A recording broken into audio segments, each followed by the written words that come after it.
नमस्कार, मेरा नाम डॉक्टर शशिकेश कुमार गोंड है और मैं असिस्टेंट प्रोफेसर हूं वसंत कन्या महाविद्यालय, काशी हिंदू विश्वविद्यालय के इतिहास विभाग में। आप सभी का स्वागत है मेरे कोर्स जिसका टाइटल है the economic history of modern India and British Raj. इसके 8वें मॉड्यूल के हम लोग दूसरे व्याख्यान में हैं। पहले व्याख्यान में हम लोगों ने historiography debate on colonial economy इसके ऊपर की भूमिका की बात की। उसी का दूसरा जो पक्ष है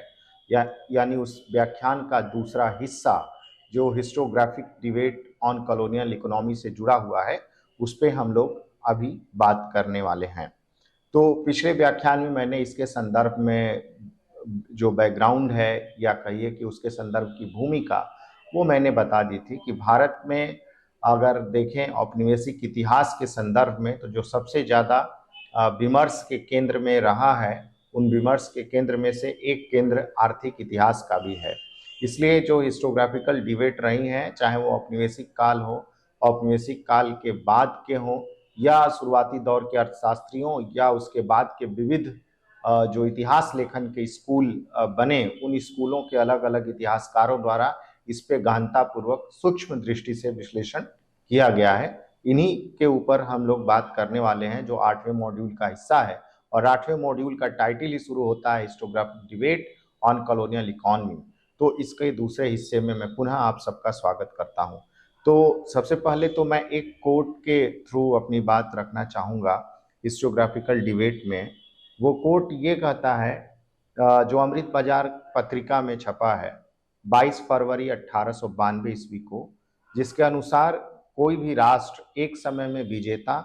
राष्ट्र और परोपकारी राष्ट्र नहीं बन सकता। वो यह दिखाता है कि भारत में कैसे अंग्रेजी शासन जो भारतीय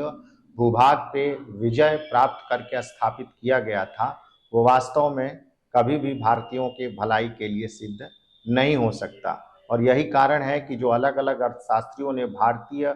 भूभाग पे अंग्रेजी शासन की आर्थिक नीतियों की व्याख्याएं दी हैं, उन व्याख्याओं में हमें यह स्पष्ट तौर पे दिखाई पड़ता है कि कैसे भारत जो 18वीं शताब्दी में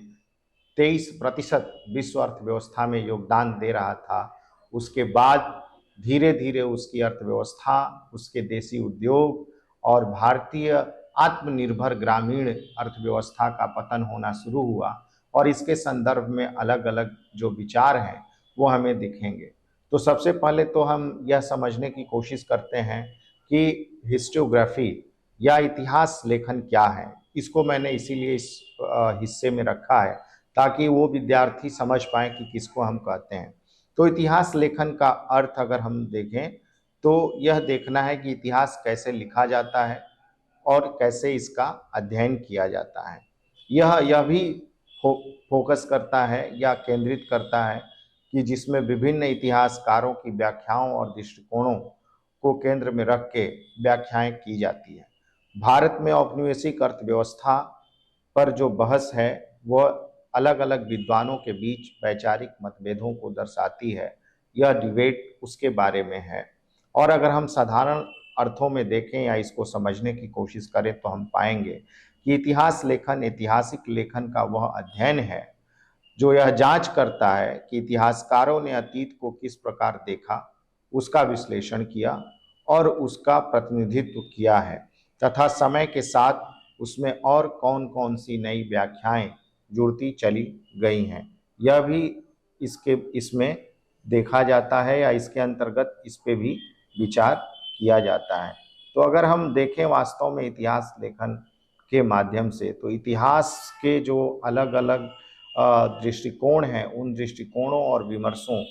को इसके अंतर्गत न केवल अध्ययन किया जाता है बल्कि किसी कालखंड से संबंधित किसी विषय वस्तु पे जो विविध इतिहासकारों के मत और लेखनी है, उसके माध्यम को आधार बनाते हुए इसमें अध्ययन किया जाता है। इसी को हम इतिहास लेखन या हिस्टोग्राफी के नाम से जानते हैं। अब हम देखने या इसे और विस्तार से समझने की कोशिश करें तो हमें यह पता चलता है कि इतिहास हमें यह बताता है कि वास्तव में अतीत में क्या हुआ, है ना। और इतिहास लेखन हमें यह बताता है कि इतिहासकारों ने अतीत का वर्णन किस प्रकार और क्यों विशिष्ट तरीकों से किया है। तो ये हमें उन दोनों ही पर्सपेक्टिव के बारे में बताता है। इतिहास जिसको हम साधारण तौर पे पढ़ते हैं तो हमें यह पता चलता है कि अतीत में क्या हुआ, और इतिहास लिखन से हमें यह पता चलता है कि अतीत को इतिहास लेखन के द्वारा, इतिहासकारों द्वारा किस प्रकार से वर्णन किया गया है। उदाहरण के लिए अगर हम देखें तो 19वीं सदी का एक इतिहासकार जो भारत में ब्रिटिश शासन को आधुनिकीकरण के रूप में देखता है, कि अगर हम इसी अगर डिबेट के हिस्से को देखें या समझने की कोशिश करें तो हमें पता चलता है कि कैसे 19वीं शताब्दी में इतिहास लेखकों का एक समूह जो है वो भारत में औपनिवेशिक शासन को एक आधुनिकीकरण के तौर पे देखता है। वहीं भारत में 20वीं शताब्दी में जो राष्ट्रवादी इतिहासकार रहे हैं वह इसको एक तरीके से शोषणकारी शासन के तौर पे देखते हैं। वहीं दूसरे अगर हम देखें जो मार्क्सवादी इतिहासकार रहे हैं, वो मार्क्सवादी इतिहासकार इसे वैश्विक पूंजीवादी व्यवस्था के विस्तार के रूप में देखते हैं, जिसने साम्राज्यवाद स्थापित करके भारतीय अर्थव्यवस्था का शोषण किया और पूंजीवादी व्यवस्था स्थापित की। इसके साथ ही यह भी एक ऐतिहासिक वास्तविकता है कि विभिन्न इतिहास लेखन की जो व्याख्याएं, जिन पे हम आगे अभी विस्तार से चर्चा करेंगे, वह भी हमें दिखाती है कि कैसे उसके अलग अलग मत जो है इतिहास लेखन से जुड़े हुए हैं। तो इसके ऊपर आगे हम और बात करेंगे कि क्या है, कैसे है, या किस तरीके से ये काम करती है। तो इस रूप में अगर हम देखें या समझने की कोशिश करें कि जब हम औपनिवेशिक भारतीय अर्थव्यवस्था पर इतिहास लेखन के बहस के बारे में बात करते हैं तो हम केवल यह नहीं बता रहे होते कि ब्रिटिश शासन के तहत आर्थिक रूप से क्या हुआ या क्या किस तरह की घटनाएं हुई, बल्कि हमें यह भी अध्ययन करने की कोशिश करेंगे कि कैसे जो है वह अलग अलग जो इतिहास के अलग अलग समूह हैं, खासतौर से इतिहास लेखन के जो समूह हैं, जिनमें राष्ट्रवादी हैं, मार्क्सवादी हैं, संशोधनवादी हैं, उत्तर औपनिवेशिकवाद या पोस्ट कॉलोनियल जो इतिहास लेखक हैं और समकालीन इतिहास लेखन है, उन्होंने भारत में घट रही इन घटनाओं को किस प्रकार से देखा है। उदाहरण के लिए अगर हम फिर से इसको समझने की कोशिश करें, हालांकि मैं पीछे इसका उल्लेख कर चुका हूं, तो यह पता चलेगा कि कैसे राष्ट्रवादी इतिहासकारों ने भारत में जो औपनिवेशिक शासन सत्ता को देखने की कोशिश की, उसको उन्होंने बताया कि किस तरीके से जो भारत में जो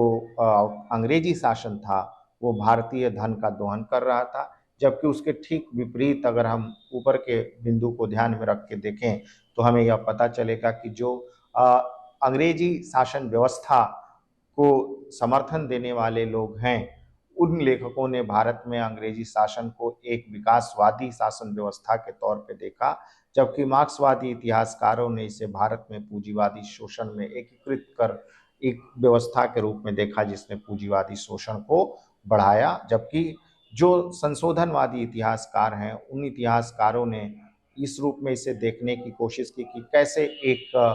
अभिजात्य वर्ग वो बन रहा है और उसकी अपनी एक भूमिका इस दौरान हमें विशेष तौर पे दिखाई देती है। तो इन्हीं मतों का हम लोग विस्तार पूर्वक चर्चा करने की कोशिश करेंगे, जो बहसें भारत में आर्थिक अर्थव्यवस्था और औपनिवेशिक कालीन अर्थव्यवस्था के संदर्भ में साम्राज्यवादियों द्वारा, या अगर हम बात करें राष्ट्रवादियों द्वारा, या अगर हम यह बात करें कि मार्क्सवादी विचारकों द्वारा या संशोधनवादी इतिहासकारों द्वारा और समकालीन इतिहासकारों द्वारा भारतीय अर्थव्यवस्था और औपनिवेशिक कालीन अर्थव्यवस्था के संदर्भ में रखा गया, उन्हीं विचारों को अब हम विस्तार पूर्वक देखने की कोशिश करेंगे क्रमबद्ध तरीके से। तो आइए हम उस पर अब बात करते हैं। तो सबसे पहले अगर हम देखें या समझने की कोशिश करें भारत में जो आर्थिक राष्ट्रवाद के संदर्भ में, या भारत में जो राष्ट्रीय अर्थव्यवस्था रही या औपनिवेशिक अर्थव्यवस्था रही, उस संदर्भ में तो हमें कई सारी बातों का पता चलता है। विशेष तौर पे औपनिवेशिक अर्थव्यवस्था विशेष रूप से भारत में ब्रिटिश उपनिवेशवाद के संदर्भ में इतिहासकारों, अर्थशास्त्रियों और राजनीतिक विचारकों के बीच एक व्यापक बहस का विषय बनती है या बनी रही, या अभी भी इस पे कई सारे जो विद्वान हैं वो अध्ययन कर रहे हैं या अध्ययन के बाद उनके अध्ययन शोध प्रकाशित हो रहे हैं। इसके साथ ही औपनिवेशिक अर्थव्यवस्था का इतिहास लेखन इस बात की भी पड़ताल करता है कि विद्वानों ने औपनिवेशिक शासन की आर्थिक नीतियों, संस्थाओं, प्रभावों और विरासतों की व्याख्या और विश्लेषण कैसे किया है। यह बहस सिर्फ एक तरीके से अकादमिक या अगर हम कहें कि जो ऐतिहासिक डिसिप्लिन है उसमें न रह के राष्ट्रीय पहचान, विकास की नीतियों, उत्तर औपनिवेशिक आख्यान और व्याख्यानों को आकार देने में अहम भूमिका निभाती है, इस बात पर भी यह ध्यान रखती है। इसके साथ ही इतिहासकारों ने अपनी व्याख्याओं में मोटे तौर पे कई विचारधाराओं को हम यहाँ पाते हैं। विशेष तौर पे जिन विचारधाराओं ने भारत में आर्थिक तौर पे भारतीय आर्थिक इतिहास और औपनिवेशिक कालीन आर्थिक नीतियों की जो विवेचना की है, उन विवेचनाओं के अलग अलग समूह हमें दिखाई पड़ते हैं। एक समूह वह दिखता है जो शुरुआती दौर में अंग्रेजी शासन और शासन व्यवस्था की स्थापना को न्यायोचित ठहराता है, और एक प्रशासकीय इतिहासकारों का पूरा समूह इस संदर्भ में हमें दिखाई पड़ता है। दूसरा समूह उसी दौरान राष्ट्रवादी भारतीय अर्थशास्त्रियों का समूह हमें दिखाई पड़ता है, जिन्होंने वास्तव में अंग्रेजी साम्राज्य के वास्तविक जो चेहरा है, जो वास्तविक मुखौटा है, उसको लोगों के सामने लाने या भारतीयों के सामने लाने का काम किया, और यह बताया कि कैसे भारत में अंग्रेजी शासन और उसकी आर्थिक नीतियां भारतीय संसाधनों का दोहन करने की कोशिश कर रही है। इसके साथ ही एक वर्ग हमें दिखाई देता है जो राष्ट्रवादियों के साथ साथ चलता है, मार्क्सवादी विचारकों का, जिसमें यह दिखाया गया कि कैसे जो पूंजीवादी व्यवस्थाएं उत्पन्न हुई औपनिवेशिक शासन में, वो वास्तव में अंग्रेजी शासन व्यवस्था का एक विस्तार है, जिसमें पूंजीवाद और इस तरह के शासन की व्यवस्थाओं ने भारतीय किसानों, मजदूरों का शोषण करने की व्यवस्था को बनाए रखने में मदद की। और इसके साथ ही संशोधनवादी इतिहासकारों और बाद के वर्षों में कैम्ब्रिज स्कूल से संबंधित जो इतिहास लेखन समूह है, उन समूहों ने इसकी अलग से पड़ताल की है। इन्हीं चीज़ों के ऊपर हम लोग बात विस्तार से करेंगे। इसके साथ ही अगर हम देखें या समझने की कोशिश करें कि औपनिवेशिक भारत में वास्तव में कौन से ऐसे मुद्दे रहे जिन मुद्दों पे विषय जो इतिहास लेखकों का रहा बहस का, वह हमें दिखाई पड़ता है। तो उन मुद्दों में विशेष तौर से अगर हम देखें तो भारत में जो ड्रीन ऑफ वेल्थ थियरी जो काफी पॉपुलर रही इतिहास लेखन के संदर्भ में, धन निकासी का सिद्धांत जिसको राष्ट्रवादी आर्थिक इतिहासकारों ने बड़े पैमाने पर प्रसिद्धि दी, उनमें हम धन निष्कासन सिद्धांत को देखते हैं। डी इंडस्ट्रियलाइजेशन या विऔपनिवेशीकरण, वह भी इतिहासकारों में बहस का एक बहुत प्रमुख मुद्दा रहा है। इसके साथ ही भारतीय कृषि, भू राजस्व व्यवस्था और व्यवसायीकरण की जो व्यवस्था रही, वो भी हम इतिहासकारों के बीच एक विमर्श का विषय रहा। इसके साथ ही भारत में जिस तरीके से परिवहन और संचार और साथ ही सिंचाई की प्रणालियां विकसित की गई, वह भी इतिहासकारों के बीच एक विमर्श का महत्वपूर्ण बिंदु रहा है। इसके साथ साथ अकाल, गरीबी और कीमतों का घटना और बढ़ना जो भारत में हमें दिखाई पड़ता है, औद्योगिकरण, बुनियादी ढांचे और आधुनिक क्षेत्र का जो विकास है, उन पर भी अलग अलग तरीके से इतिहासकारों ने अपने मतों को रखा है। विशेष तौर से जिन इतिहासकारों के समूहों का मैं पूर्व में अभी उल्लेख कर रहा था। और इसके साथ ही अगर हम देखें आर्थिक विकास, अविकसितता और औपनिवेशिक संस्थाओं की जो प्रकृति रही भारत में अर्थव्यवस्था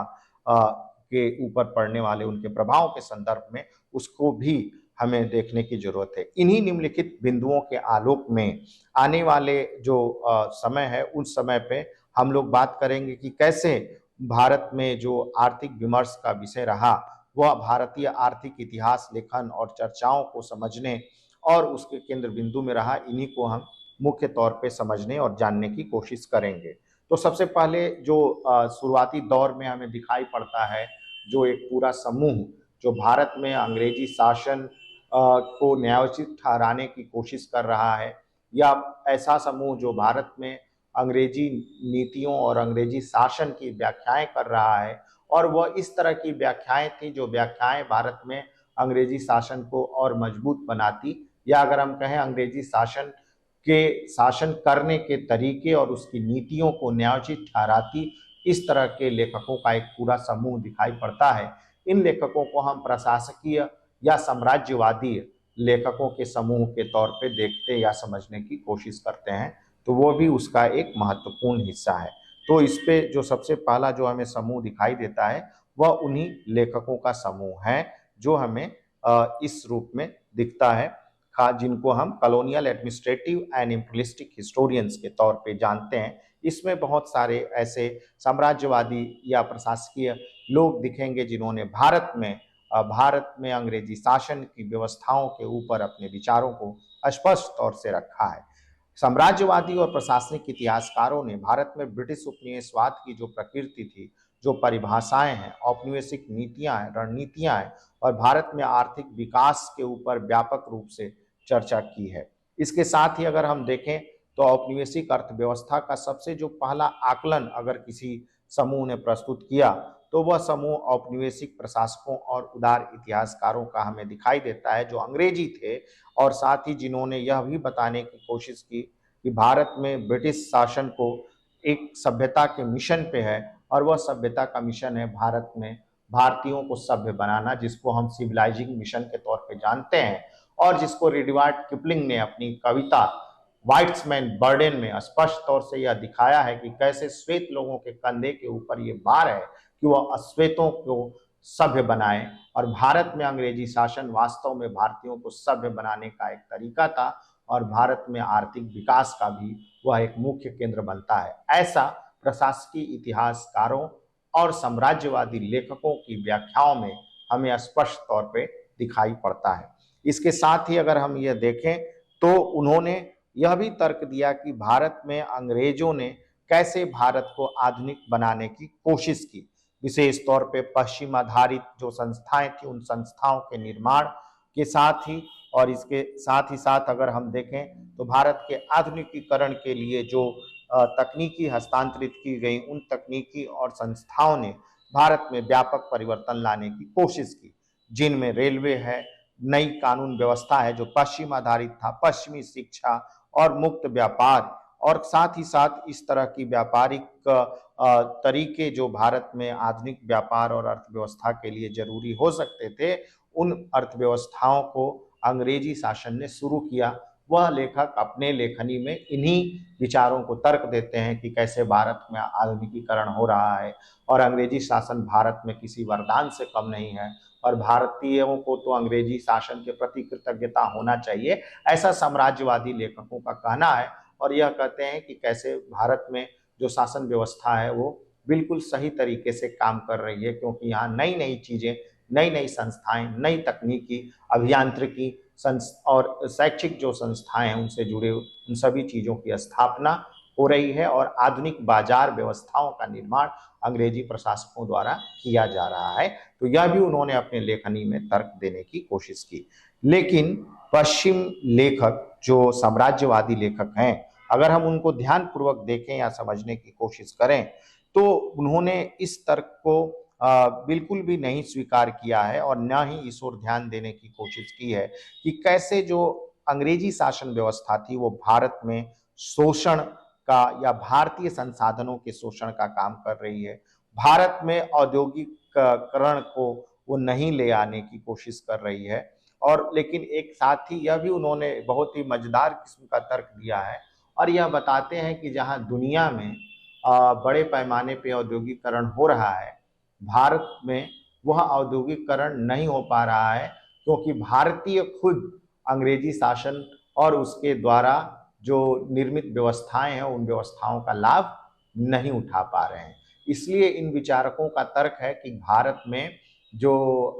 औद्योगिक क्रांति होनी चाहिए थी वह औद्योगिक क्रांति नहीं हो पा रही। उसके लिए वो और भी तर्क देते हैं। अगर आप पढ़ें भारत में आर्थिक राष्ट्रवाद का उद्भव और विकास, जो बिपिन चंद्र की किताब है, और इसके साथ ही भारत में उपनिवेशवाद और राष्ट्रवाद, rise and growth of economic nationalism, ये इंग्लिश में भी है, और भारत में आधुनिक भारत में उपनिवेशवाद एंड राष्ट्रवाद, उन किताबों में बहुत ही विस्तार से उन्होंने यह चर्चा की है या बताया है उन पश्चिमी लेखकों के मतों को कि कैसे वह लेखक यह बताने की कोशिश करते हैं कि भारत में अंग्रेजी शासन किसी वरदान से कम नहीं है, वह इस ओर नहीं दिखाते। वो बोलते हैं वास्तव में भारत का आधुनिकीकरण इसलिए नहीं हो पाया क्योंकि यहाँ एक सघन आबादी है, यहाँ का सामाजिक व्यवस्था इस तरह का नहीं है, यहाँ जातीय व्यवस्थाएं हैं, यहाँ के लोग बहुत ही रूढ़िवादी हैं, इसलिए वो आधुनिक तरीकों का इस्तेमाल नहीं कर रहे हैं। वो यह बिल्कुल भी नहीं बताने की कोशिश कर रहे हैं कि कैसे वास्तव में अंग्रेजी शासन जिन साधनों को गिना रहा है या यह लोग जिन आधुनिकीकरण संसाधनों का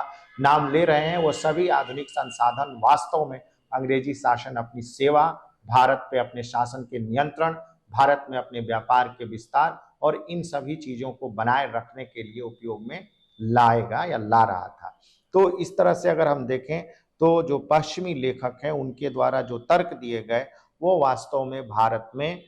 इस तरह के जो तर्क दिए जा रहे थे वो भारत में अंग्रेजी शासन के बचाव के पक्ष में दिए जा रहे थे, इसमें कोई संदेह नहीं है। इसके साथ ही अगर हम और विस्तार से उनके मतों को जानें या समझने की कोशिश करें तो हमें यह पता चलता है कि कैसे जो ये विचारक हैं, इन विचारकों का मानना था कि भारत में ब्रिटिश शासन के तहत भारत अधिक समृद्ध हो रहा है, जैसा कि मैंने पहले ही बताया है। और इसके साथ ही ब्रिटेन द्वारा स्थापित जो कानून प्रणाली है वह इतनी ईमानदार जो अधिकारी हैं या कहें कि जो प्रशासक हैं, जो ब्यूरोक्रेट्स हैं, उन ब्यूरोक्रेट्स के माध्यम से संचालित हो रही है, जो संचालन बहुत ही ईमानदार तरीके से वो कर रहे हैं। तो भारत को तो इसके लिए कृतज्ञता व्यक्त करनी चाहिए इंग्लैंड की, ऐसा उन्होंने अपने लेखनों में स्पष्ट तौर पे लिखते हुए यह बताने की कोशिश की है। इसके साथ ही इन विचारकों का यह भी मानना था, जैसा कि मैंने अभी पूर्व में भी उल्लेख किया, कि कैसे भारत में आधुनिक रेलवे, वाणिज्य, विशेषकर विदेशी व्यापार, सिंचाई और कृषि के क्षेत्र में व्यापक तौर पे वृद्धि हो रही है और भारत इस तरह की एक विशेष किस्म के आर्थिक परिवर्तन की प्रक्रिया से गुजर रहा है जो अंग्रेजों के आने के बाद ही या अंग्रेजी शासन आने के बाद ही शुरू हुई। इसके साथ ही हालांकि अगर आप आगे चल के देखेंगे जो राष्ट्रवादी विचारक है, जैसा मैंने कहा, राष्ट्रवादी विचार जो आर्थिक विचारक, राष्ट्रवादी आर्थिक विचारक है, उन विचारकों ने इन सभी तरह के मतों को पूर्ण रूप से खारिज कर दिया और उन्होंने बहुत ही सावधानी पूर्वक आंकड़ों का अध्ययन करके सबके सामने यह रखा कि कैसे अंग्रेजी शासन वास्तव में भारत के लिए वरदान नहीं बल्कि भारतीय संसाधनों का शोषण और भारत में तमाम तरह के आर्थिक बाधाओं को उत्पन्न करने का काम कर रहा है। क्योंकि अगर वास्तव में भारत में अंग्रेजी शासन भारत के विकास के लिए होता तो भारत में उद्योगों, व्यापार का और तेजी से विकास होता, भारतीय व्यापार का, न कि उसके ठीक उलट अंग्रेजी व्यापार का। भारतीय समृद्ध होते, न कि इसके ठीक उलट अंग्रेज समृद्ध होते। या ब्रिटिश ईस्ट इंडिया कंपनी लाभ कमा रही है या उसके शासन के अंत के बाद कैसे भारत में अंग्रेजी शासन जब क्राउन के अधीन जाता है तब भी वह प्रक्रिया सतत रूप से जारी रहती है और भारतीय संसाधनों का दोहन सतत रूप से जारी रहता है। तो भारतीय अर्थव्यवस्था वास्तव में अंग्रेजी शासन के अधीन एक ऐसी अर्थव्यवस्था बन गई जो उसके लिए काम कर रही थी, न कि स्वतंत्र तरीके से। और इस तरह से भरपूर भारतीय धन भारत के बाहर जा रहा था। उसके कई तरीके हैं जो राष्ट्रवादियों ने बताए हैं कि कौन कौन से ऐसे माध्यम थे जिस माध्यम से भारत के धन का दोहन हो रहा था। जब हम राष्ट्रवादी विचारकों के मतों के ऊपर बात करेंगे तो इसको विस्तार से देखें या समझने की कोशिश करेंगे। तो अगर हम देखें इनमें कौन कौन से जो इतिहासकार हैं या अगर हम कहें कौन कौन से ऐसे प्रशासकीय अधिकारी हैं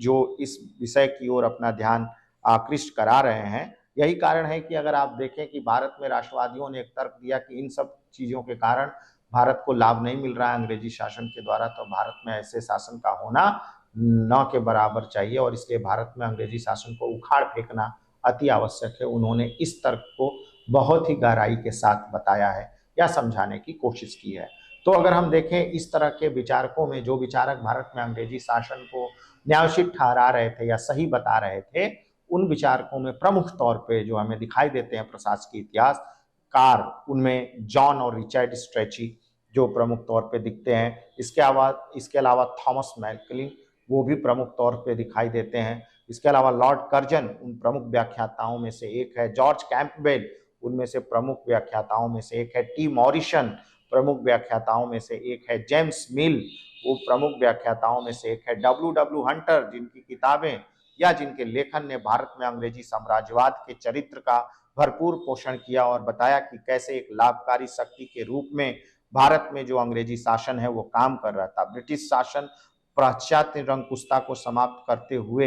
यह भी दिखाने की कोशिश करता है कि भारत में एक ऐसी शासन व्यवस्था स्थापित की गई जो शासन व्यवस्था तर्कसंगत थी और आर्थिक विकास को और सुगम बना रही थी। इसके अलावा अगर हम थोड़े से कुछ ऐसे लिबरल अर्थशास्त्री साम्राज्यवादी इतिहासकारों को देखें जिनमें J.R. सिले और अल्फ्रेड मार्शल आते हैं, उन्होंने भी यह दिखाने या बताने की कोशिश की कि उपनिवेशवाद ने भारत को वैश्विक अर्थव्यवस्था के साथ एकीकृत करने का काम किया है, यानी भारतीय बाजार को वर्ल्ड मार्केट से जोड़ दिया है। जबकि जैसा कि मैंने पूर्व में बताया कैसे 18th सेंचुरी में before the advent of the British east India company की भारत में अंग्रेजी शासन की स्थापना के पूर्व कैसे भारत में जो है भारतीय अर्थव्यवस्था और उद्योगों का पूर्ण तरीके से बोलबाला था वैश्विक बाजार में, और भारतीय कपड़ों की मांग पूरे विश्व में थी और भारतीय अर्थव्यवस्था 23% का योगदान कर रही थी वैश्विक स्तर पे। लेकिन अगर हम देखें वर्ल्ड इकोनॉमी में जैसा कि ये तर्क दे रहे हैं,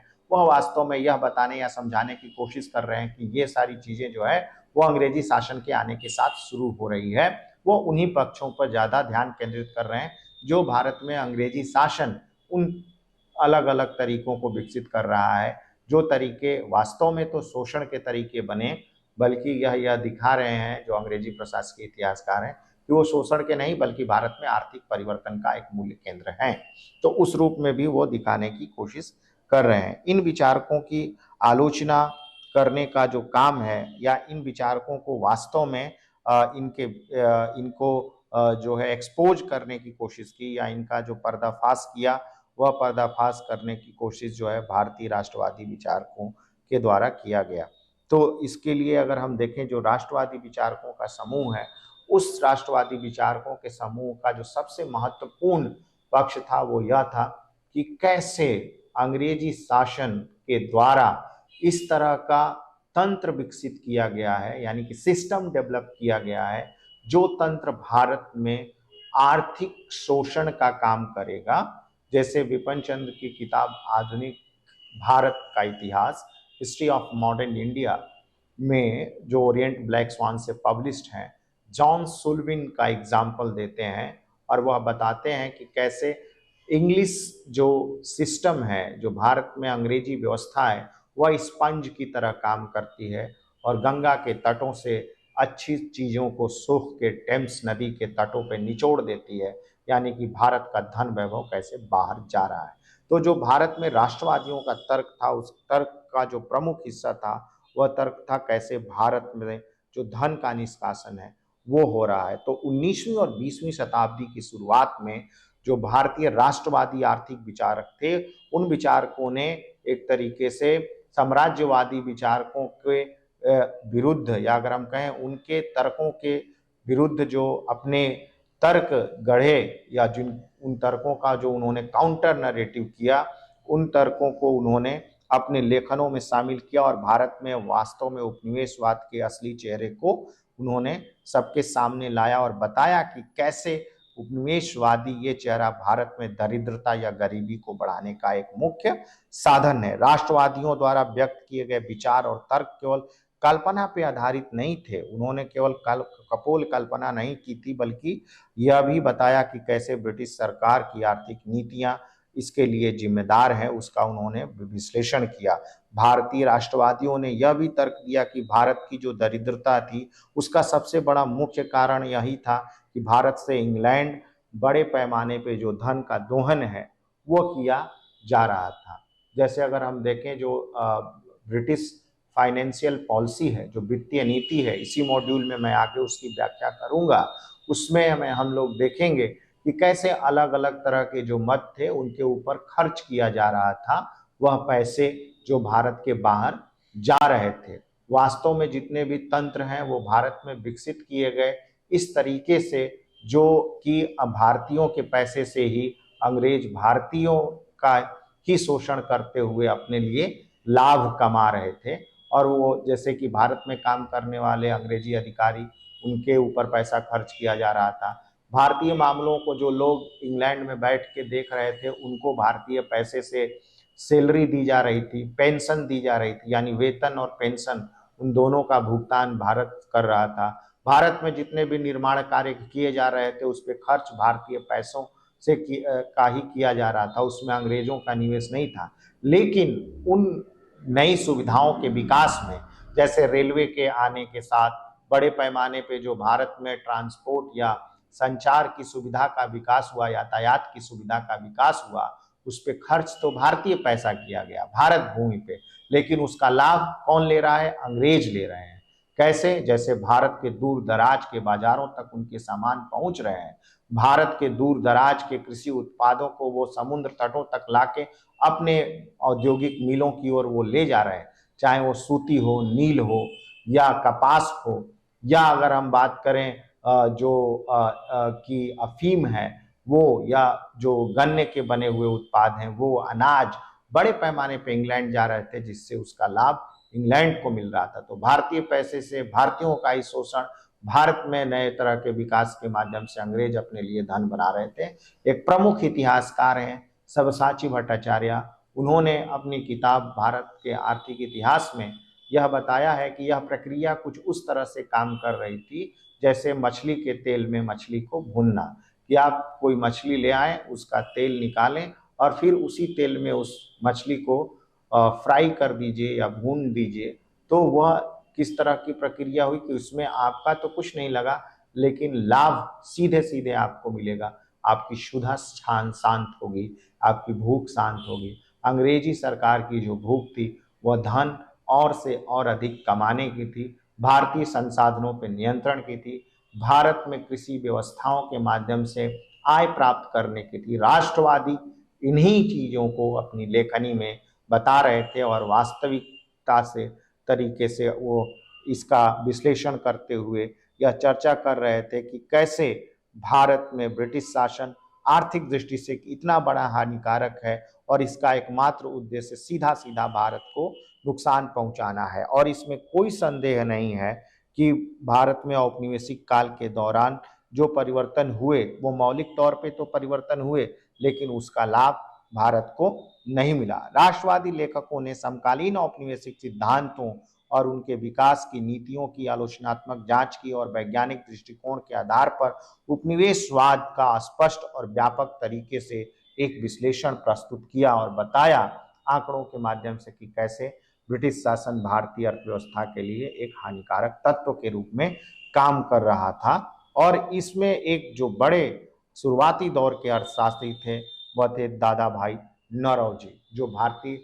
राष्ट्रीय आंदोलन में great old man of India के नाम से जाने जाते हैं, यानी भारत के वयोवृद्ध राष्ट्रवादी नेताओं में। उन्होंने वास्तव में अपनी थियरी जिसको उन्होंने दिया धन निष्कासन का सिद्धांत का ड्रेन ऑफ वेल्थ, अपनी किताब poverty and un British rule India के माध्यम से यह बताने की कोशिश की कि भारत में कैसे अंग्रेजी शासन इस तरीके के तंत्र विकसित किया जिससे कि भारतीय धन को भारत के बाहर सीधे सीधे ले जाया जा रहा है और वो भारतीयों के शोषण का माध्यम बनता है। तो यह भी उन्होंने अपनी लेखनी और अपने भाषणों और अपने जो शोध ग्रंथ थे उन शोध ग्रंथों में उन्होंने उसी दौरान प्रस्तुत किए, जिनमें अगर हम देखें तो इस तरह के कई सारे उनके लेख केवल भारत में ही नहीं बल्कि भारत के बाहर भी प्रस्तुत किए जा रहे थे, या उन लेखों के माध्यम से उन्होंने अपनी बातों को रखी। जैसे अगर हम देखें 1870 और 72 में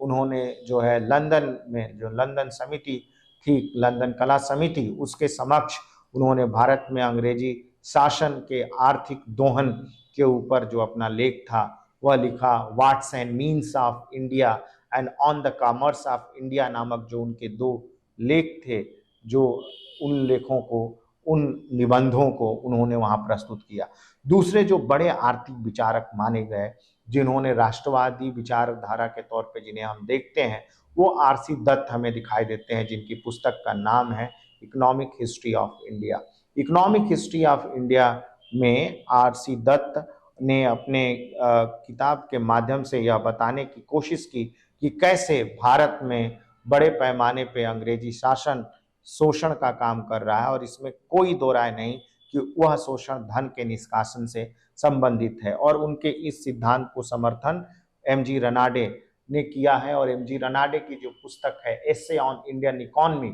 उसमें वो यह बताते हैं कि भले ही कृषि के क्षेत्र में या व्यापार के क्षेत्र में परिवर्तन हुए, लेकिन वह परिवर्तन भारत में किसानों के शोषण का भी एक कारण या उसका एक माध्यम बनता है। इसमें कोई दो राय नहीं कि भारत में अंग्रेजी शासन व्यवस्था का जो आर्थिक तंत्र है वह धन के निष्कासन या धन को बाहर ले जाने या धन बहिर्गमन से जुड़ा हुआ है, जिसको हम ड्रेन ऑफ वेल्थ थियरी कहते हैं। एमजी रनाडे ने पुणे में 1872 में इसी व्यवस्था को आलोचना करते हुए बताया कि कैसे जो है भारत से धन का निष्कासन हो रहा है। और यही बात आरसी दत्त अपनी पुस्तक इकोनॉमिक हिस्ट्री ऑफ इंडिया में करते हैं। वो यह भी तुलना करते हैं और यह बताने की कोशिश करते हैं कि दुनिया के इतिहास में कहीं भी ऐसी कोई व्यवस्था या कोई भी शासन सत्ता नहीं दिखाई देती जो विशुद्ध रूप से उस देश के संपत्ति और संसाधनों का दोहन करती हो और साथ ही उसका लाभ उस देश को नहीं मिलता हो। जैसे कार्ल मार्क्स ने लेख लिखा न्यूयॉर्क डेली ट्रिब्यून में 1854 में, जब बड़े पैमाने पे भारत में अंग्रेज तकनीकी का हस्तांतरण कर रहे थे, मुख्य तौर पे रेलवे, अभियांत्रिकी और उनसे जुड़े हुए तकनीकियों का और संस्थानों का, तो वह यह कहते हैं कि भारत में यह तकनीकी एक दिन भारत को औद्योगिकृत करेगी, लेकिन वास्तव में ऐसा नहीं हुआ और भारत का औद्योगिकरण नहीं हो पाया। इसके साथ ही आरसी दत्त अपने आगे के तर्क में यह भी बताने की कोशिश करते हैं कि कैसे जो भारत है वह भारत में बड़े पैमाने पे मुख्य तौर पे जहां रेलवे का विकास किया जा रहा है वह एक शोषण का माध्यम है, जबकि भारत में सिंचाई की सुविधाओं की जरूरत बहुत बड़े पैमाने पे है। वह अपने किताब के प्रथम,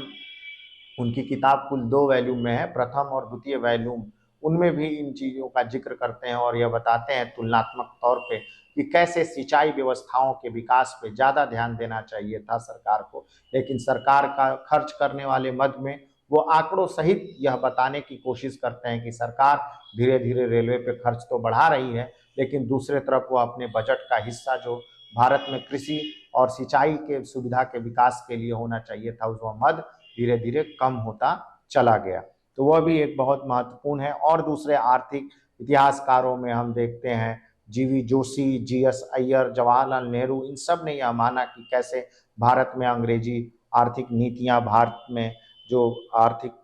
तौर पे जो विकास था उस विकास को अवरुद्ध करने में एक महत्वपूर्ण भूमिका निभाई या भारतीय अर्थव्यवस्था को पतन की ओर ले गई और भारत में डी इंडस्ट्रियलाइजेशन या वी औद्योगिकरण को बढ़ावा दिया। तो भारत में केवल ड्रेन ऑफ वेल्थ नहीं हो रहा था, राष्ट्रवादियों का कहना है कि पुरातन जो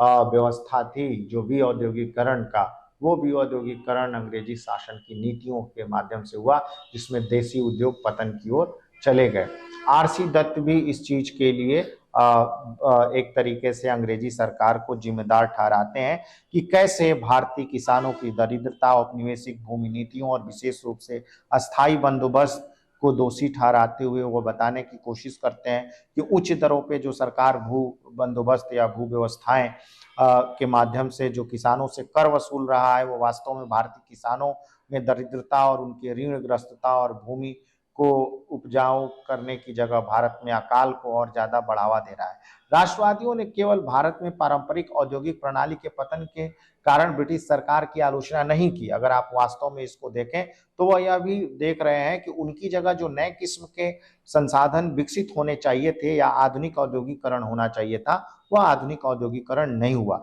इस प्रकार राष्ट्रवादी इतिहासकारों ने स्वदेशी आवाजों को आर्थिक इतिहास लेखन में न केवल शामिल किया बल्कि उपनिवेशवाद के शोषणकारी प्रकृति और उसके चरित्र को लोगों के सामने उजागर करने का भी काम किया। यह राष्ट्रवादियों के प्रमुख सिद्धांतों में हमें दिखाई देता है, चाहे वो डी इंडस्ट्रियलाइजेशन पे हो, किसानों पे हो, या ड्रेन ऑफ वेल्थ या धन के बहिर्गमन या निष्कासन के सिद्धांत से जुड़ा हुआ। दूसरा जो इतिहासकारों का जो समूह हमें दिखाई देता है, वह इतिहासकारों का जो समूह है वो आगे चल के हमें स्पेशली या मुख्य तौर पर अगर हम देखें तो मार्क्सवादियों का दिखता है। एक और इतिहासकार है मॉरिस डी मॉरिस, जिन्होंने यह तर्क दिया कि भारत में ब्रिटिश शासन की जो आर्थिक नीतियों का विश्लेषण करते हुए वो उन्होंने वह बताया या तर्क दिया कि 19वीं सदी के भारत में ब्रिटिश शासन भारत और भारतीय अर्थव्यवस्था के लिए किसी वरदान से कम नहीं है। उन्होंने आगे यह भी तर्क दिया कि भारतीय अर्थव्यवस्था गैर औद्योगिक अर्थव्यवस्था नहीं बल्कि विविधतापूर्ण औद्योगिक अर्थव्यवस्था लिए हुए। ये राष्ट्रवादियों की आलोचना के संदर्भ में यह अपनी बात रख रहे हैं और साथ ही यह बताने की कोशिश कर रहे हैं कि कैसे भारत में अंग्रेजी शासन ने भारत में पुराने उद्योगों की जगह नए उद्योगों को स्थापित करने में महत्वपूर्ण भूमिका निभाई। भारतीय आर्थिक इतिहास पर लिखने वाले इतिहासकारों के सामने सबसे महत्वपूर्ण प्रश्न यह था कि जब वो उस समय इंग्लैंड, फ्रांस या जर्मनी, जापान और अमेरिका जैसे देशों में जो औद्योगिक क्रांति हो रही थी या जो बदलाव हो रहे थे, वो बदलाव भारत में दिखाई नहीं देते। यही कारण है कि राष्ट्रवादी बड़े पैमाने पे इसकी आलोचना करते हैं, जबकि मॉरिस जैसे जो साम्राज्यवाद के उस सिद्धांत को खारिज करने वाले लोग हैं, उन्होंने साफ तौर पे बताया कि यह जो सिद्धांत राष्ट्रवादियों द्वारा दिया जा रहा है वह एक अपरिपक्व सिद्धांत है। और उन्होंने ब्रिटिश शासन और उसकी नीतियों का विश्लेषण करते हुए राष्ट्रवादी विचारकों ने के इस काल को एक तरीके से उस शोषण, पतन और हताशा के काल के रूप में दिखाने की कोशिश की। तो वास्तव में अगर हम देखें तो मॉरिस डी मॉरिस का जो सिद्धांत है, या जो अपनी किताब में वो तर्क देते हैं, वह अंग्रेजी शासन की आर्थिक नीतियों और अंग्रेजी शासन के वास्तविक चरित्र को बचाते हुए या उसको संरक्षित करते हुए तर्क देते हैं, राष्ट्रवादियों की आलोचना करते हैं। जबकि राष्ट्रवादी भारत में अंग्रेजी शासन को शोषण, पतन और हताशा के काल के तौर पे देखते हैं, जिसने भारत में दरिद्रता, गरीबी, भूखमरी और अकाल को बढ़ावा देने में महत्वपूर्ण भूमिका निभाई।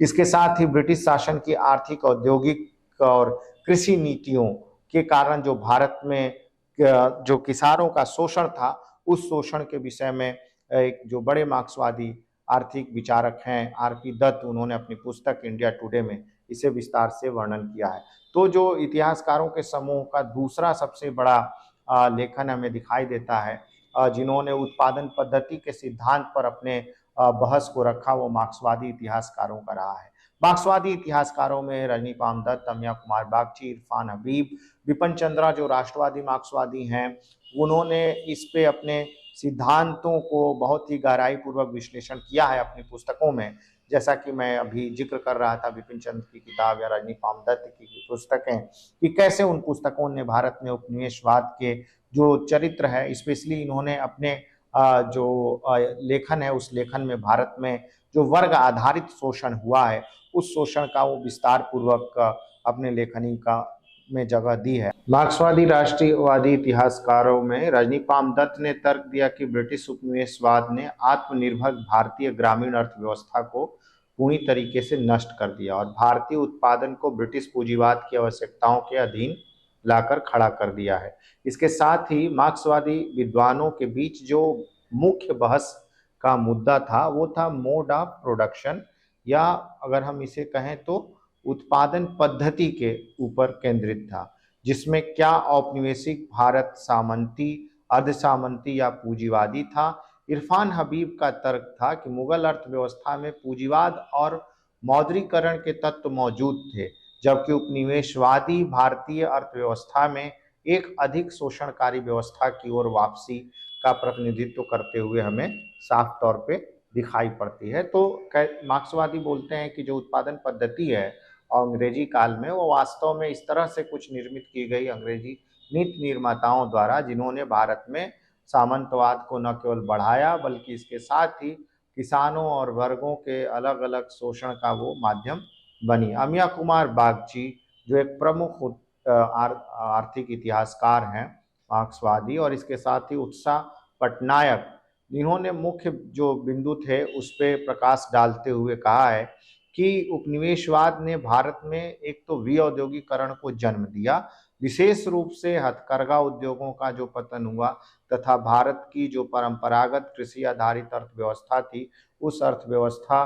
को न केवल समाप्त करते हुए एक ऐसी व्यवस्था के रूप में बदल दिया या एक ऐसी व्यवस्था की ओर धकेल दिया जो केवल और केवल अंग्रेजी शासन या इंग्लैंड को कच्चे माल के निर्यातक के तौर पे बनती चली गई या कच्चे माल का निर्यातक बन गई। इसके साथ ही अगर हम देखें आगे चल के जो मार्क्सवादी विचारक हैं, उन मार्क्सवादी विचारकों ने मुख्य तौर पे जिन बिंदुओं पे अपना ध्यान केंद्रित किया, वो प्रमुख बिंदु हमें इस प्रकार दिखाई देते हैं कि स्वदेशी उद्योगों को अंग्रेजी शासन की नीतियों ने नष्ट कर दिया, एक आश्रित पूंजीवादी संरचना भारतीय अर्थव्यवस्था को बना दिया गया, गरीबी और अकाल में वृद्धि हुई अंग्रेजी आर्थिक नीतियों के कारण, और साथ ही भारत को एक कच्चे माल के निर्यातक वाली अर्थव्यवस्था के तौर पे बनाया गया, जो वास्तव में भारत में ब्रिटिश माल का प्रमुख बाजार बन के उभरता है। तो इस तरह से अगर हम देखें जो मार्क्सवादी इतिहासकार हैं उनके तर्कों को, तो उन्होंने बताया कि कैसे उनके द्वारा किए गए आर्थिक शोषण का जो संरचनात्मक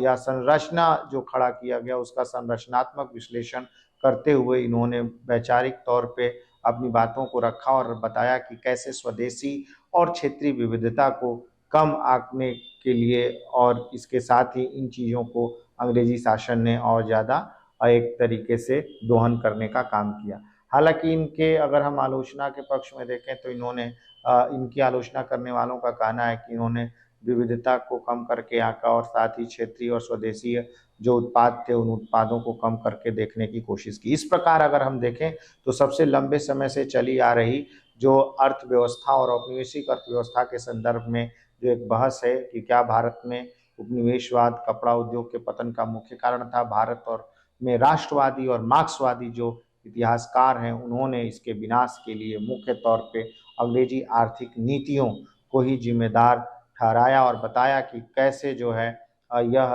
नीतियां भारत में इनके पतन के लिए जिम्मेदार रही। हालांकि कुछ इस इधर भी जो शोध हुए उन शोधों ने यह बताने की कोशिश की कि भारत में बढ़ते हुए उपभोक्ता, वैश्विक प्रतिस्पर्धा और तकनीकी का एक ठहराव भी हमें इस दौरान दिखाई पड़ता है, तो वो भी एक प्रमुख हिस्सा रहा। दूसरा एक वर्ग जो इतिहासकारों का बाद के वर्षों में उभर के आया, बहुलतावादी संशोधनकारी इतिहासकार, जिनमें सबसे प्रमुख जो है कैम्ब्रिज स्कूल का हम जिक्र करना चाहेंगे कि कैम्ब्रिज स्कूल का जो इतिहास लेखन रहा है, कैम्ब्रिज इतिहास लेखन से संबंधित जो लोग हैं उसका जो शुरुआत है वो 1960 और 70 के दशक में हमें दिखाई पड़ता है, जिनमें प्रमुख तौर से कुछ जो इतिहासकार हैं वह इतिहासकारों ने भारत में अंग्रेजी शासन के आर्थिक चरित्र की विशेष तौर से एक अलग किस्म की व्याख्या प्रस्तुत की है। उनमें अगर हम देखें तो प्रमुख इतिहासकारों में जो हमें दिखाई पड़ते हैं अनिल सील, जॉन वेलागर,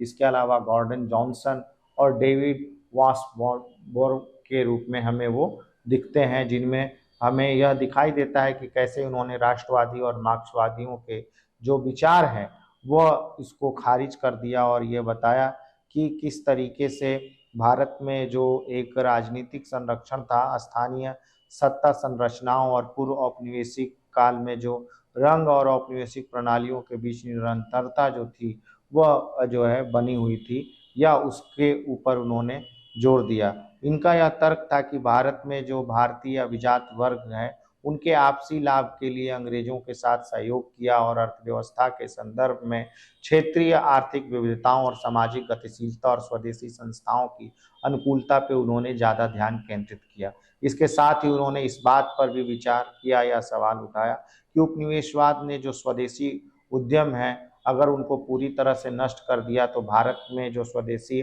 उद्योगपति जैसे टाटा और बिरला जैसे जो भारतीय पूंजीपति थे उनका कैसे उदय हुआ, ये भी इन बातों पे अपना ध्यान केंद्रित करते हैं। हालांकि कैम्ब्रिज स्कूल की आलोचना करने वाले जो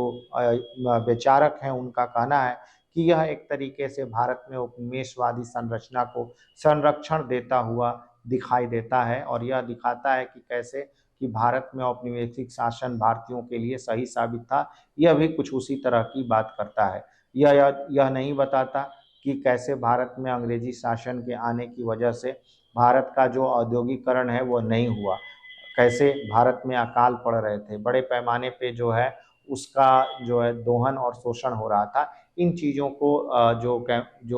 कैम्ब्रिज इतिहास लेखन है उसने अलग किया और या अपने लेखनी से अलग रखा और साम्राज्यवादी विचारधारा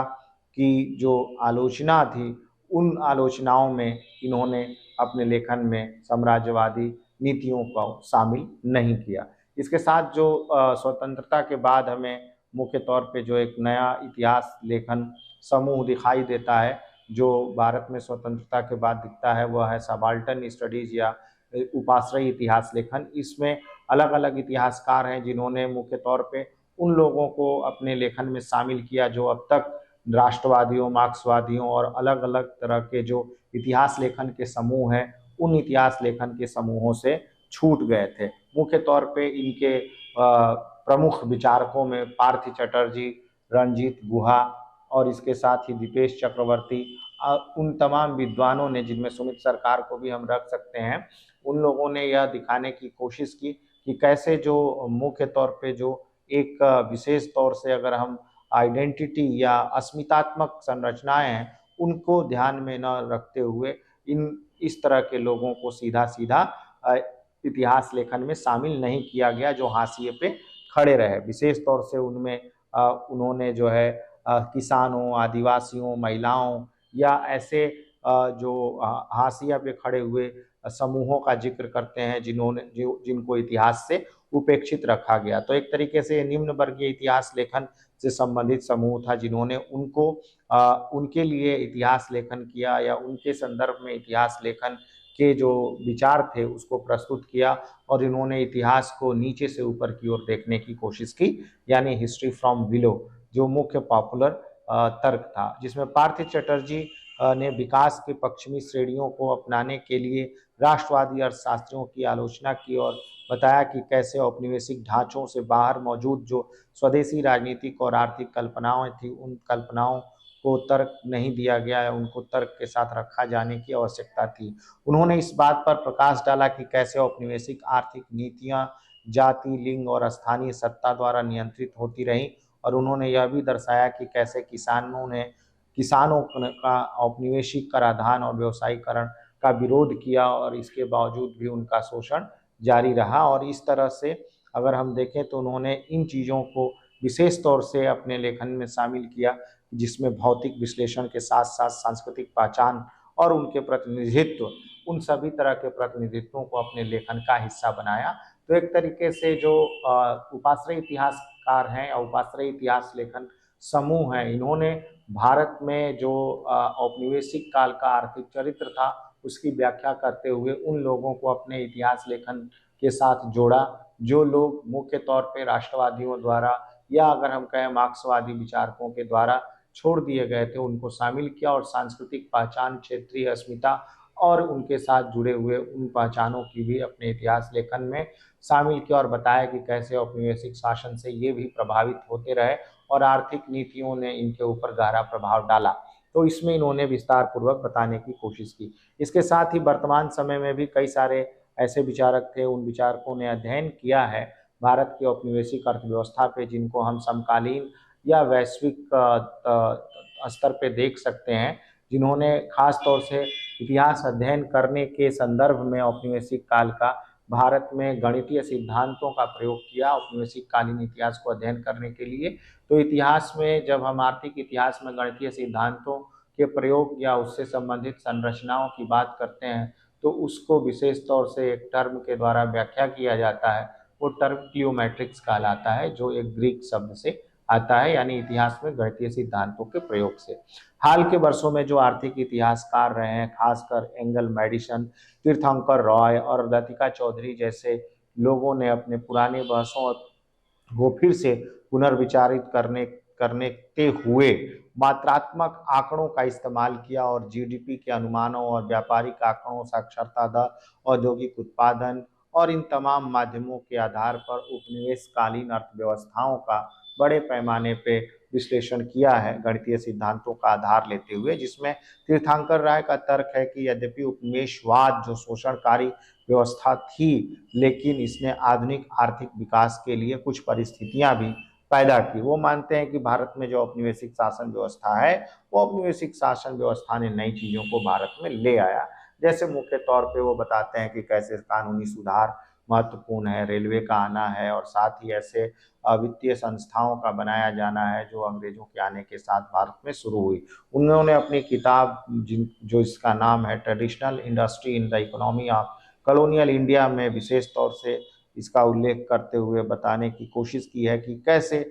मांग में परिवर्तन के कारण विशिष्ट पारंपरिक उद्योगों का ह्रास हुआ और उनकी जगह नए मशीनी उद्योगों का आगमन हुआ, खासतौर से हाथ से चलने वाले उद्योगों की बात वो कर रहे हैं। तो इस तरह से अगर हम देखें तो कैम्ब्रिज स्कूल इस बात पर जोर देता है कि औपनिवेशिक शासन ने नए उद्योग और नए बुनियादी ढांचों और बाजारिक संरचनाओं का न केवल विकास किया बल्कि भारत की पुरानी अर्थव्यवस्था को बदला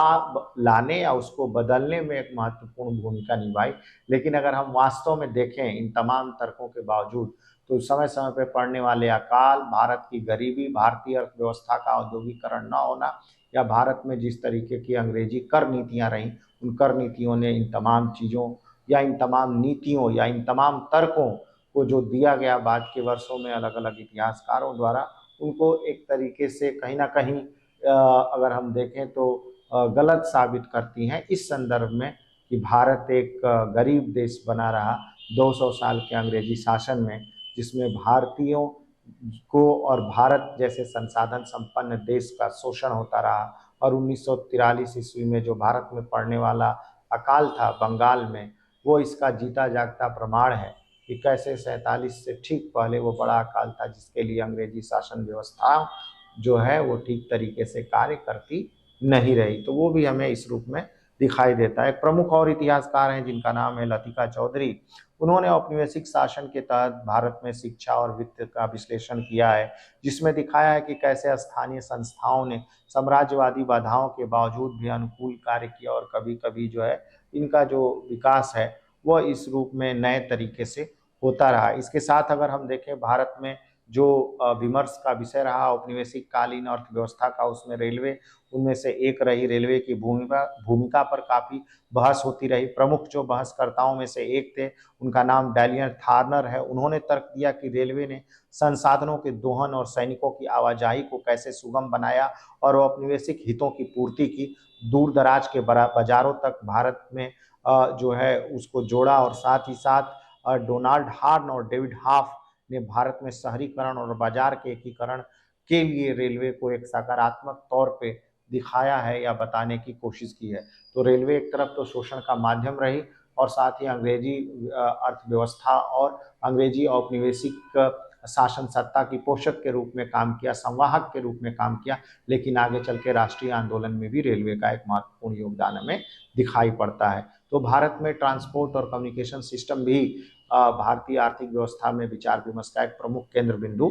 रहा है। इसके साथ अगर हम देखें विऔद्योगिकरण या डी इंडस्ट्रियलाइजेशन दूसरा महत्वपूर्ण बिंदु रहा है, जिसने लंबे समय से चली आ रही बहसों का एक तरीके से उपनिवेशवादी अर्थव्यवस्था के संदर्भ में उसको और ज़्यादा बढ़ाया और बताने की कोशिश की कि भारत के कपड़ा उद्योग कैसे पतन की ओर बढ़े। जबकि राष्ट्रवादी और मार्क्सवादी इतिहासकार यह बताने की कोशिश करते हैं कि इन्हीं चीज़ों के चलते, अंग्रेजी शासन के चलते इनका पतन होता रहा। बाद के वर्षों में जो अध्ययन हुए, उन अध्ययनों में यह बताने की कोशिश की गई कि कैसे बदलती उपभोक्ता मांग और प्रतिस्पर्धाओं ने इसमें और बदलाव लाने की कोशिश की। तीसरा जो बहुत महत्वपूर्ण और एक बिंदु रहा है भू राजस्व और कृषि संकट का, जिसमें भारत में रैयतवारी, जमींदारी, माहलवारी व्यवस्थाओं ने कैसे भारतीय ग्रामीण व्यवस्था पर उसका गहरा प्रभाव डाला। और अधिकांश इतिहासकार इस बात से सहमत हैं कि कैसे ऊंची कराधान व्यवस्था ने भारतीय कृषि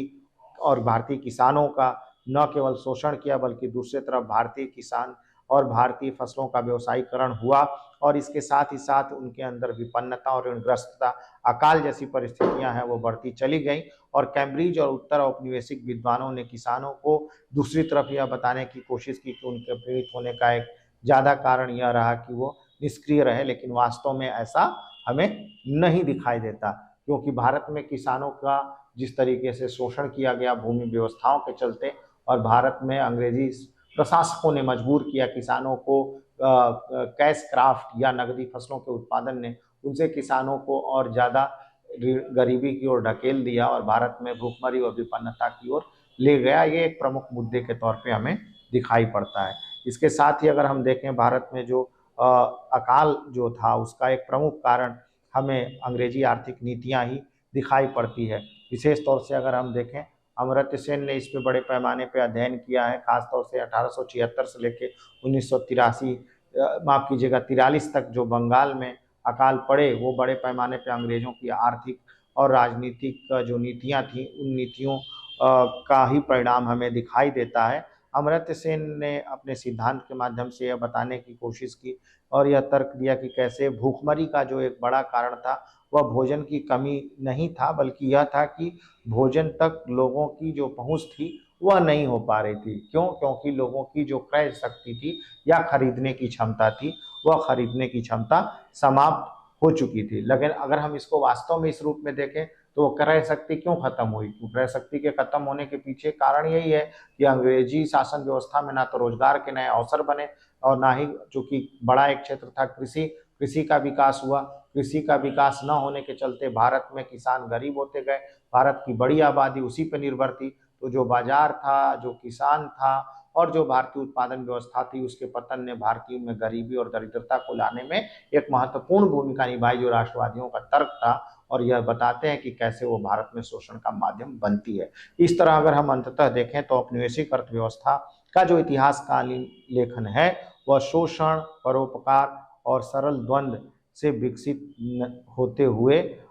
इस रूप में दिखाई पड़ता है कि कैसे अलग अलग जो समूह हैं इतिहासकारों के, उन्होंने बहुत ही सूक्ष्म और बहुआयामी तरीके से इसे एक बहस में बदला और प्रत्येक विचारधाराओं ने अपने अपने तर्क सूक्ष्म अंतर्दृष्टि से रखे, जिनमें अगर हमने शुरुआती दौर में बताया कि कैसे जो औपनिवेशिक प्रशासकीय इतिहासकार थे उन्होंने इसको कैसे एक तरीके से न्यायोचित ठहराने की कोशिश की और आधुनिकीकरण का साधन माना। राष्ट्रवादी बताते हैं कि कैसे भारतीय अर्थव्यवस्था का दोहन हुआ और किस तरीके से जो है वो शोषण और पतन की ओर गई। मार्क्सवादी बताते हैं कि कैसे संरचनावादी बदलावों ने भारत में पूंजी और वर्गों का उदय किया और इसके साथ ही उनके शोषण को बढ़ावा दिया। जो कैम्ब्रिज स्कूल के इतिहास लेखन से संबंधित इतिहासकार हैं, उन लोगों ने यह बताने या दर्शाने की कोशिश की कि किस तरीके से निरंतरता और अनुकूलन और ऐसी एजेंसियां जो थी जिन्होंने भारत में इस तरह के चीज़ों को